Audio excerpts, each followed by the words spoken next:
বিসমিল্লাহির রহমানির রহিম।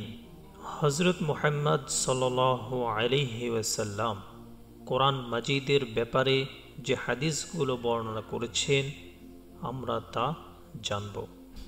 তিনি বলেন, যদি কেহ ব্যক্তিগত যোগ্যতা ও মর্যাদার গুণাদ্রোহী হইয়া পড়ে, তবে আল্লাহ পাক বলিয়াছেন, দুনিয়ার যাবতীয় বস্তুর উপর কোরআনের ফজিলত অতটুকু যতটুকু সৃষ্টিকর্তার সৃষ্টির উপর মনিবের গোলামের উপর যদি কেহ ধন সম্পদ বা মূল্যবান পশু হাসিল করিবার জন্য আত্ম উৎসর্গকারী হয়, তবে উহার জন্য কষ্ট করার চেয়ে আল্লাহ পাকের কালাম হাসিল করার শ্রেষ্ঠত্ব অনেক বেশি।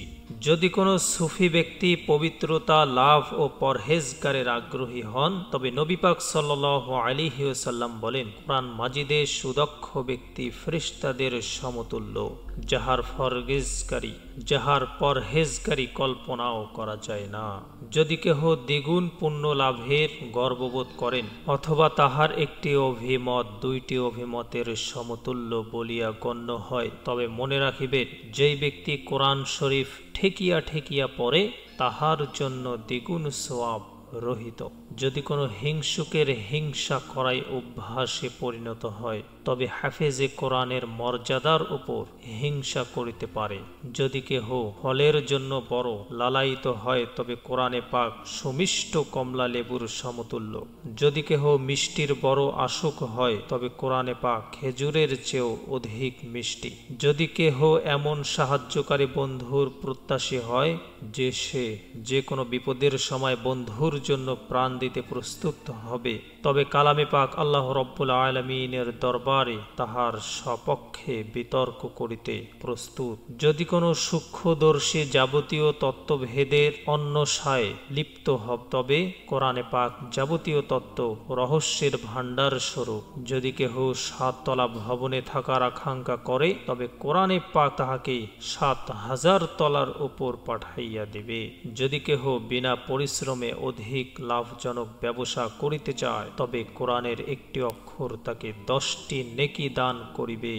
যদি কেহ বাদশাহী টুপি তার শিরে ধারণ করিতে চায়, তবে সে যেন হাফেজে কোরআনের পিতামাতা হয়, কারণ হাফেজে কোরআনের পিতামাতাকেই আল্লাহ রব্বুল আলামিন নজিরবিহীন উজ্জ্বলতার তাজ পাঠাইয়া দিবেন।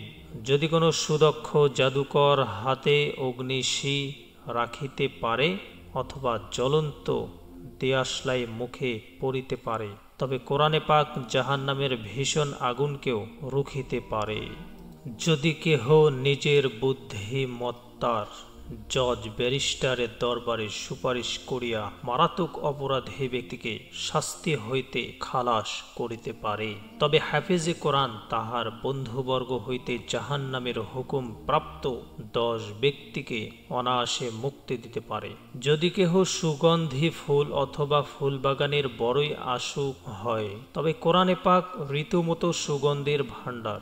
যদি কেহ আতরের পাগল হয়, মেশক হেনা ইত্যাদিতে ডুবিয়ে থাকিতে চায়, তবে কোরআনে পাক একটি পরিপূর্ণ মিশক স্বরূপ। যদি কোনো আবেদ শ্রেষ্ঠতম ইবাদতে মগ্ন হওয়ার আকাঙ্ক্ষায় ব্যস্ত, তবে কালামে পাক নফল রোজা তাসবিহ তাহলিল ইত্যাদি হয়ে দ্বিতীয় ও শ্রেষ্ঠ।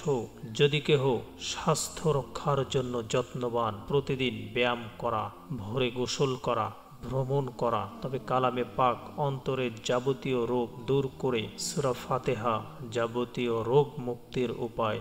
অনেকে ধন সম্পদ জমা করায়, অভ্যস্ত খাওয়া পড়ায় কষ্ট স্বীকার করিয়াও 99 চক্কর দিবারাত্রি ব্যস্ত। তবে হুজুরে পাক সাল্লাল্লাহু আলাইহি ওয়াসাল্লাম বলেন, সঞ্চয়ের জন্য কোরআনে পাকেই যথেষ্ট। এইভাবে আপনি যদি 10টি বিজলি বাতি জ্বালাইয়া আপন ঘরকে আলোকিত করিতে চান, তবে কোরআন শরীফ হইতে অত্যাধিক আলো আর কোথাও পাবেন না। আপনি যদি কেউ তোষামত খোসামত শুধু এই জন্যই করেন যে সে যেন মনিবের নিকট আপনার প্রশংসা করেন। তবে জানিয়ে রাখুন, কোরআনে কারীম আল্লাহ রাব্বুল আলামিনের দরবারে স্বয়ং তাহার জবানে তেলাওয়াত প্রশংসা করিতেছে।